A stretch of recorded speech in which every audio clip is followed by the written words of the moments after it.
What's up, everybody? Dope666 here, cramming it in once again at the very end of the month. Welcome to my all 1970s slasher update. Got nothing but slashers from the 70s here. Got a cool little stack here. Gonna get right into it, guys. It's pretty getting kind of late, so I just want to get this up and, you know, so we can all talk about this. And then I'm gonna be doing two 80s slasher updates in October, guys. And somehow managed to cram those both in, and yeah, we'll go from there. I'm super busy, but the channel lives, y'all, so let's go. You guys know how I like to start things out. So I get my lighter here. Cheers, y'all.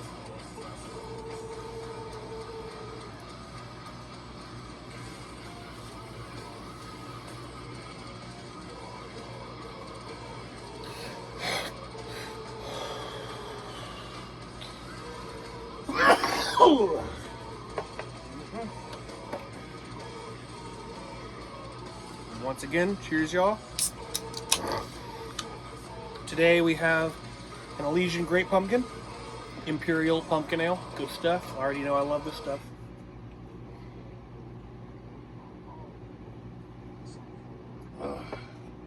Big cheers. Back here we have the homies in Medical Negligence. Their second record from a few years ago called Evil. They're from Guadalajara. My band Green Terror. Just played with them the other day in Pomona, California on like one of the fucking first US shows of all time. Super cool, so wanted to feature them today. Great band. Medical Negligence, definitely go fuck with them. Alright, y'all. Let's get into this. First one here from 1970. Dream No Evil. This is a VCI DVD. This is a really bad, low budget, schlocky, just drive-in fucking mess.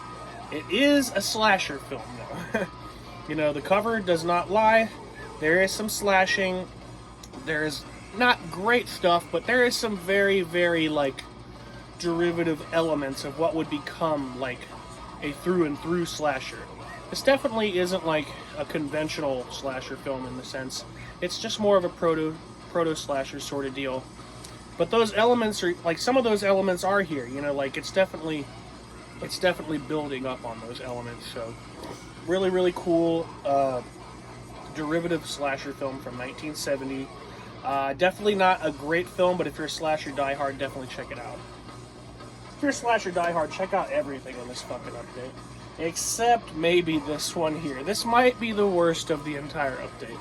This is a Desert Island Desert Island Classics DVD of Daddy's Deadly Darlings from 1972, 1973, something like that, aka Pigs. This has a really cool premise, like it's a really schlocky, nasty premise, and like there is a little bit of cool slashing and kills in this, but really this just falls really flat. I think a lot of it has to do with this specific release. It's basically just a VHS rip, and like a really bad VH rip at that. So yeah, tread lightly if that's not your thing. There's exploitation and like rape shit in here if you're not a fan of that, so steer clear, you know. But if you're a slasher diehard, definitely some really old school shit that paved the way for the genre to become what it became. Let's blow my nose real quick, guys.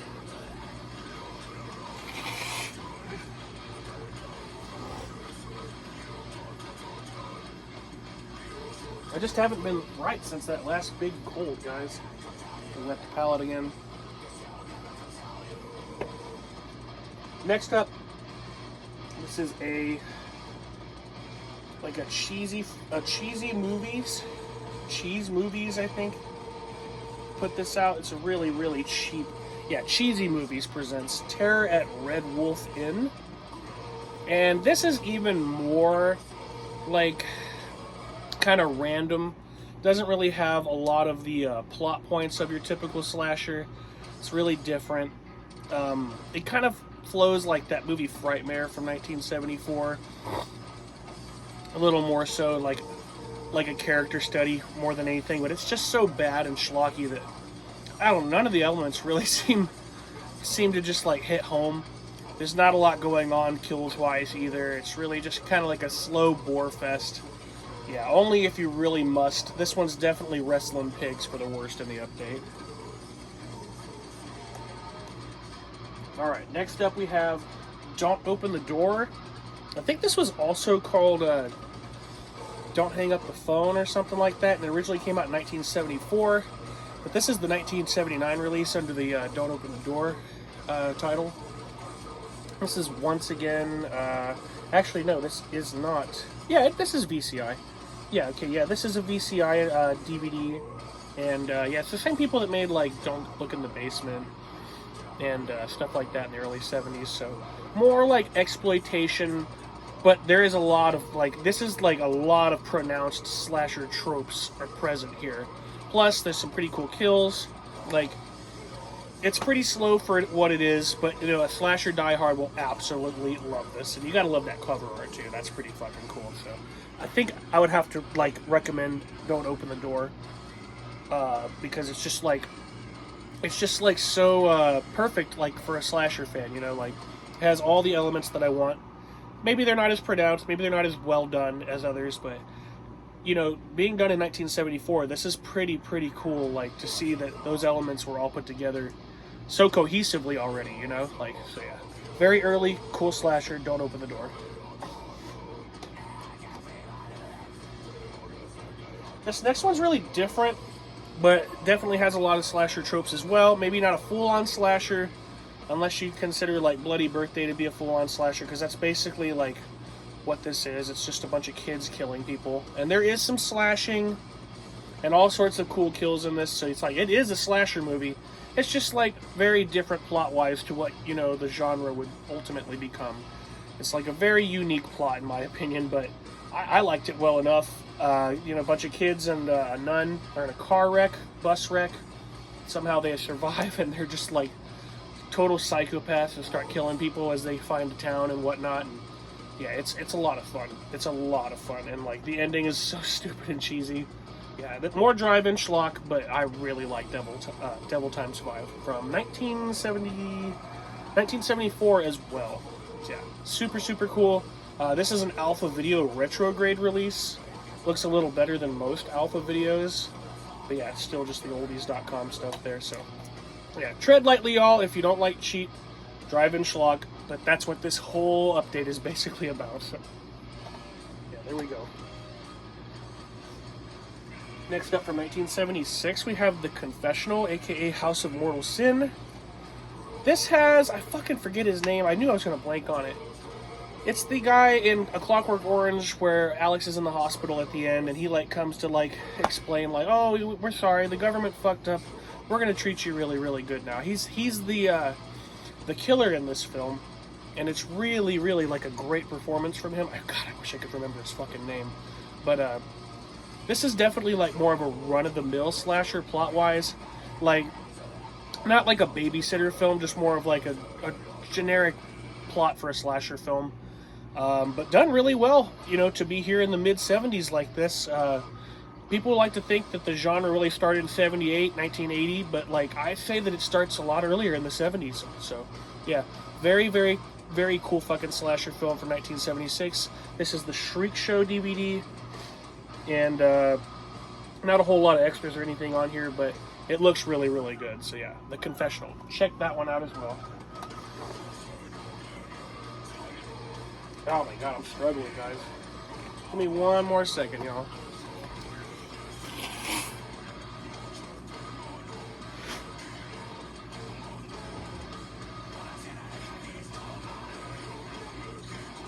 Alright, back again. Got a few more, guys. Okay, this next one here is a Joe Bob Briggs release through Guilty Pleasures. And this is like a late 70s shot on not camcorder obviously, but, like, I think it might be Super 8 or something really, like, primitive like that. This is the Hollywood Strangler meets the Skidrow slasher, and it was shot as a silent film. Super strange that there's no real, like, spoken dialogue in this film. Like, there is, you hear spoken dialogue, but it's never like, you never see people speaking. Like, it's always when somebody's turned or somebody walks in front of them that they say something, because they kind of hide that they never move their mouth. They just added dialogue afterwards. It's such an interesting fucking film for that reason. Plus, there is a lot of violence here, like unabashed fucking violence. This is a really fucking cool slasher film, despite all of its like weirdness and flaws and just its uniqueness. So yeah, I hadn't really heard of it because it was like a absolute micro budget little mess, but I thought it was better than some of these earlier films. So yeah, definitely check that out if you're a slasher diehard. Hollywood Strangler meets the Skidrow slasher.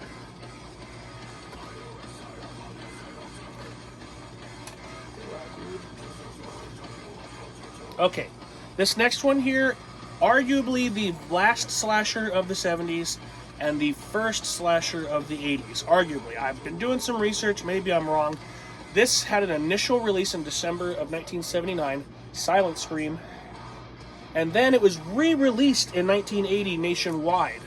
So I don't know, what would you guys call that? You know, a local release in the 70s and then a nationwide release in the 80s. To me, it kind of sounds like it's the last slasher of the 70s and at least one of the very first of 1980, making it one of the very first 80s slashers of all time. So definitely got some psychodrama elements going here, still very strong, but these slasher elements are on full display, like down to the characters, the plot, all the tropes, everything is there. This is just a really fun 80s slasher, but here in the 70s, you know, right at the end. I still classify it as a 70s film because it came out in 79 initially, and it does reek of the 70s still. It just also reeks of 1980, but it was right there, you know, it's basically the same time. So yeah, I would just say that this is probably, like, I would say the second strongest of the entire update, so definitely check out Silent Scream if you really like slasher movies. Alright, and this being the last one here, the only Blu-ray of the update, we're going to wrap it up here, guys. This is a Redemption Blu-ray of The Comeback from 1978. This movie is fucking awesome. This is, like, actually scary, like, in my opinion. If you are still scared of horror films, this will scare the shit out of you for sure. It's a well-made, visceral, brutal, bloody fucking slasher movie, and I had so much fun with it. I've watched this like a handful of times already since I've had it, and yeah, this is one of the coolest things I've bought in a long time.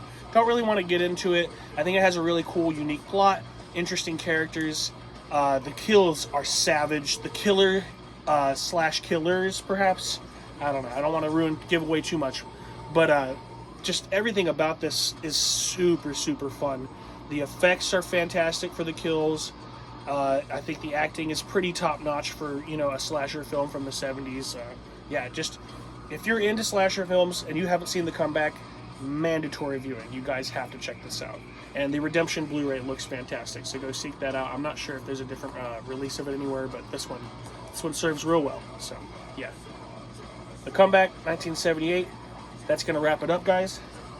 Thank y'all for hanging out again and being patient to the very bitter end of the month. As always, I get it, I know. I'm always doing this shit to you guys, but it is what it is. I'm happy to have the channel alive still at that, so going to wrap it up, guys, and I will see you really soon here in October. Tomorrow's October, guys. Isn't that fucking cool? We made it. Yeah, so in like roughly 2 weeks' time, I'll see you guys with the first 80s slasher update, and then for Halloween, I will definitely be doing another one. They won't be quite as big.